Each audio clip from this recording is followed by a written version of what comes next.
ಹಾವೇರಿ ವಿಶ್ವವಿದ್ಯಾಲಯದ ಮೊದಲ ಘಟಿಕೋತ್ಸವ ಸಮಾರಂಭದಲ್ಲಿ ಕುಲಾಧಿಪತಿಗಳೂ ಆಗಿರುವ ರಾಜ್ಯಪಾಲ ಥಾವರ್ಚಂದ್ ಗೆಹ್ಲೋಟ್ ಹಾವೇರಿಯಲ್ಲಿಂದು ವಿದ್ಯಾರ್ಥಿಗಳಿಗೆ ಪದವಿ ಪ್ರದಾನ ಮಾಡಿದರು.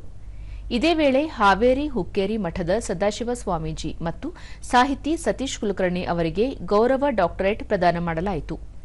ಈ ಸಂದರ್ಭದಲ್ಲಿ ನಿವೃತ್ತ ನ್ಯಾಯಮೂರ್ತಿ ಡಾ ಅಶೋಕ್ ಬಿ ಹಿಂಚಿಗೇರಿ, ಕುಲಪತಿ ಸುರೇಶ್ ಎಚ್ ಜಂಗಮಶೆಟ್ಟಿ, ಜಿಲ್ಲಾಧಿಕಾರಿ ವಿಜಯ್ ಮಹಾಂತೇಶ್ ದಾನಮ್ಮನವರ್, ಜಿಲ್ಲಾ ಪಂಚಾಯಿತಿ ಮುಖ್ಯ ಕಾರ್ಯನಿರ್ವಹಣಾಧಿಕಾರಿ ರುಚಿ ಬಿಂದಾಲ್, ಪೊಲೀಸ್ ವರಿಷ್ಠಾಧಿಕಾರಿ ಯಶೋಧ ವಂಟಗೋಡಿ ಮತ್ತಿತರರು ಉಪಸ್ಥಿತರಿದ್ದರು.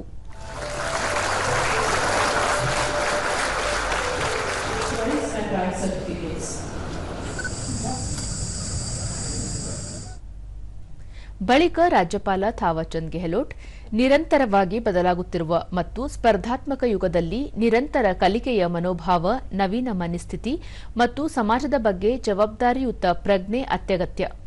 ಹೀಗಾಗಿ ಉದ್ಯೋಗಾಕಾಂಕ್ಷಿಗಳು ಮಾತ್ರವಲ್ಲ, ಅವಕಾಶಗಳ ಸೃಷ್ಟಿಕರ್ತರಾಗಬೇಕು ಎಂದು ವಿದ್ಯಾರ್ಥಿಗಳಿಗೆ ಕರೆ ನೀಡಿದರು. ಜಗತ್ತು ವೇಗವಾಗಿ ಬದಲಾಗುತ್ತಿದೆ. ತಂತ್ರಜ್ಞಾನ, ವಿಜ್ಞಾನ ಮತ್ತು ನಾವೀನ್ಯತೆಗಳಲ್ಲಿ ಅಭೂತಪೂರ್ವ ಪ್ರಗತಿ ಸಾಧಿಸಲಾಗುತ್ತಿದೆ. ಕೃತಕ ಬುದ್ಧಿಮತ್ತೆ, ದತ್ತಾಂಶ ವಿಜ್ಞಾನ ಮತ್ತು ಡಿಜಿಟಲ್ ಕ್ರಾಂತಿ ಕೆಲಸ ಮಾಡುವ ವಿಧಾನವನ್ನು ಸಂಪೂರ್ಣವಾಗಿ ಪರಿವರ್ತಿಸಿದೆ. ವಿದ್ಯಾರ್ಥಿಗಳ ಕನಸು ದೊಡ್ಡದಾಗಿರಲಿ, ಗುರಿಗಳು ಉನ್ನತವಾಗಿರಲಿ, ಪ್ರಯತ್ನಗಳು ನಿರಂತರವಾಗಿರಲಿ. ಜೊತೆಗೆ ಜ್ಞಾನ ಕೌಶಲ್ಯದಿಂದ ದೇಶವನ್ನು ಸ್ವಾವಲಂಬಿ, ಆರ್ಥಿಕವಾಗಿ ಬಲಿಷ್ಠ ಮತ್ತು ಅಭಿವೃದ್ಧಿ ಹೊಂದಿದ ದೇಶವನ್ನಾಗಿ ನಿರ್ಮಾಣ ಮಾಡಲು ಸಹಕಾರಿಯಾಗಲಿ ಎಂದು ಹೇಳಿದರು. ಕರ್ನಾಟಕದ ನೆಲ ಜ್ಞಾನ, ಸಂಸ್ಕೃತಿ ಮತ್ತು ಸಂಪ್ರದಾಯದಿಂದ ಸಮೃದ್ಧವಾಗಿದೆ. ಮಹಾನ್ ಸಂತರು, ವಿದ್ವಾಂಸರು, ಚಿಂತಕರು ಹುಟ್ಟಿದ ಸಮಾಜವಿದು. ಗ್ರಾಮೀಣ ಮತ್ತು ಅರೆನಗರ ಪ್ರದೇಶಗಳ ಅಭಿವೃದ್ಧಿಯಲ್ಲಿ ಶಿಕ್ಷಣದ ಪಾತ್ರ ಹಿರಿದಾಗಿದೆ ಎಂದು ತಿಳಿಸಿದರು.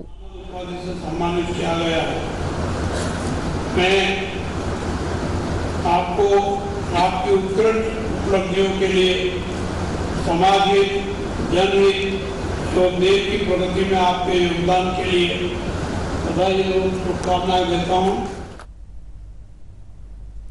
ನ್ಯಾಯಮೂರ್ತಿ ಡಾ ಅಶೋಕ್ ಬಿ ಹಿಂಚಿಗೇರಿ, ಇತ್ತೀಚಿನ ದಿನಗಳಲ್ಲಿ ಯುವಕರು ದುಶ್ಚಟಗಳಿಗೆ ಬಲಿಯಾಗುತ್ತಿದ್ದಾರೆ.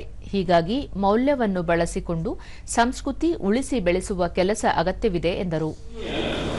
ಶ್ರೀ ಶಿವಬಸವ ಮತ್ತು ಶ್ರೀ ಶಿವಲಿಂಗ ಮಹಾಸ್ವಾಮಿಗಳ ದಿವ್ಯ ಪರಂಪರೆಯಲ್ಲಿ ಭಕ್ತರನ್ನು ಧಾರ್ಮಿಕ ಮತ್ತು ಆಧ್ಯಾತ್ಮಿಕ ಸನ್ಮಾರ್ಗದಲ್ಲಿ ಮುನ್ನಡೆಸುತ್ತಿದ್ದಾರೆ.